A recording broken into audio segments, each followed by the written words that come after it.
Привет! Оценка финтех-компании Plata, которую основали в Мексике бывший топ-менеджер Тинькофф, превысила $1,5 миллиарда. Всего в компании Plata в ходе раунда финансирования привлекла $160 миллионов, а также сообщила, что число ее активных пользователей кредитными картами достигло 1 миллиона человек.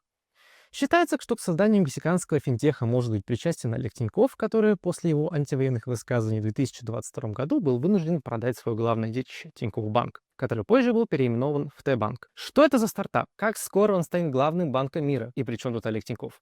Давайте разбираться. Плата была основана в Мексике в 2023 году экс-топ-менеджером Тинькофф. Ее гендиректор Нерри Толлардом, бывший вице-президент Российского банка. Кроме того, в руководство входят Александр Бро и Даниил Анисимов. На сайте Плата указано, что миссия компании — упростить финансовые процессы и сделать их более доступными, удобными и надежными. Сейчас в компании работает более 700 сотрудников со всего мира. Плата предлагает клиентам кредитные карты с лимитом до 200 тысяч мексиканских долларов. Это где-то примерно до 9 тысяч американских долларов. Ставка 30% и кэшбэком в 15% в зависимости от выбранных категорий. По аналогии с Тинькофф Банком, Плата работает в цифровом формате. Карты клиентам доставляют курьеры, которые также помогают настроить мобильное приложение. Также компания предлагает услугу платы Дифьерье. Это вариант отсрочного платежа, процентов для тех, у кого нет кредитной карты. В рамках модели «Купи сейчас, плати позже». Клиенты получают кредит на конкретную покупку, а потом ее выплачивают. У компании также нет банковских отделений, и все взаимодействия происходят через мобильное приложение на вашем телефоне. Приложение визуально очень похоже на Тинькофф Банк, или как его сейчас именуют, Т-Банк. Там есть главная страница с информацией о ваших картах и доступных деньгах, экран с платежами и переводами, который практически полностью повторяет дизайн приложений Тинькоффа. Ну и также есть вкладка с доступом к поддержке, у которой вы сможете узнать ответ на любой вопрос. И даже сколько денег вам осталось заплатить, чтобы мексиканская наркомафия отпустила ваших родственников на свободу. Финансовые СМИ, ссылаясь на источники в банковской среде, сообщали, что Олег Тинькофф мог участвовать в запуске финтех-проекта в Мексике. В частности, изданию упоминали видео, на котором Тинькофф якобы совершает первую транзакцию, оплачивая бутылку текилы картой финтеха в одном из мексиканских магазинов и называет проект нашим. Кроме того, СМИ предполагают, что он смог помочь стартапу с первичным капиталом, используя средства от продажи Тинькофф Банка в России. В своем инстаграм в январе Тинькофф показал рекламный ролик для Плата, который, по словам Олега, он сам создал, как в старые добрые времена. Un mundo maravilloso te espera. Plata, simplemente maravillosa.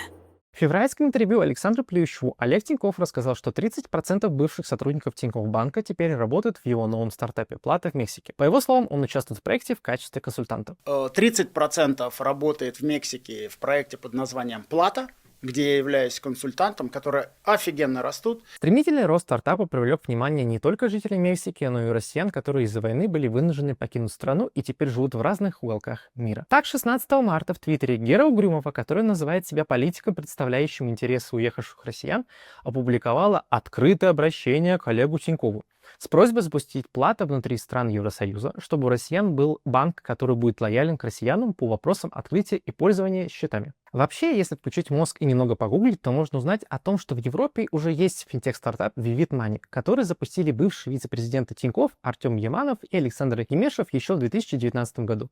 На момент запуска главными партнерами сервиса был немецкий Solaris Bank и компания Visa. Олег Тинькофф еще в аудиокомнате в сервисе Clubhouse в 2020 году рассказывал об этом стартапе, но не уточнял, насколько плотно он сотрудничал с компанией. На март 2025 года Vivid Money представлен в 8 странах Евросоюза и сосредоточен на обслуживании бизнеса, проявляя меньше интерес к частным клиентам. Также не стоит забывать о ныне здравствующем финтех-банке Revolut, который представляет услуги во всех странах Евросоюза и не только. Но, судя по отзывам, интернет-банк после начала войны усложнил процесс открытия счетов для россиян и белорусов, опасаясь возможных санкций со стороны финансовых регуляторов стран Евросоюза. Может ли Плата выйти за пределы рынка Мексики? Да, но это, вероятно, не случится не раньше, чем через 3-4 года, так как в текущих условиях компания еще имеет значительный потенциал для роста внутри Мексики и может увеличить число активных клиентов до 30-40 миллионов платежеспособного населения Мексики.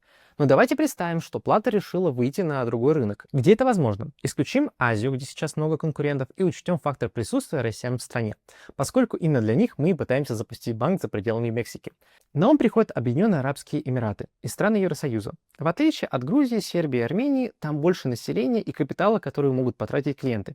С 2020 года в ОЭ присутствовал Сбербанк, но в очень ограниченном масштабе. И в начале 2023 года из-за санкционного давления банк был вынужден свернуть бизнес и покинуть страну. МТС Банк попытался открыть свой офис в ОЭ в начале 2022 года и получил банковскую лицензию, но в марте 2023 года лицензию аннулировали из-за санкций. Захочет ли Плата рисковать и выходить на рынок, где успех не гарантирован и запуск может обернуться неудачей из-за присутствия российского капитала? Думаю, что нет. Никто из российских банков или банков, основанных выходцами из России, не рискнет пойти на этот рынок до окончания войны. Остается достаточно большой рынок Европы, где, по словам Гиры Угрюмовой, банк будет встречен с распростертыми объятиями и почти с цветами и имперскими блинами. Однако в Европе не развита культура кредитных карт, которые сейчас являются основным продуктом Плата в Мексике. И кроме того, общий финансовый консерватизм в Европе не позволит банку быстро набрать более миллиона активных клиентов, чтобы оправдать затраты на запуск этого банка. Не забываем, что клиентами банка наверняка захотят стать россияне, проживающие в странах Евросоюза. Если верить условной статистике, то в Евросоюзе проживает около 800 тысяч россиян, и если хотя бы половина из них захотят стать клиентами банка, то к банку моментально придут европейские регуляторы с еще более жесткими проверками. Поэтому банк будет вынужден ужесточить правила открытия счетов, чтобы не потерять лицензию и не попасть под санкции. Таким образом, суперлояльного банкинга для россиян в Евросоюзе не будет. На данный момент вопрос с открытием счетов для россиян за пределами России стоит не так остро, так как все, кто хотел, уже открыли счета и легализовали свои деньги. Но, тем не менее, с русским паспортом открыть счет за границей все еще сложно. Поэтому трудно ожидать, что прямо сейчас появится банк с единорогами и радугой, который начнет без проблем открывать карты и предоставлять кэшбэк с бесплатным обслуживанием и процентом на остаток.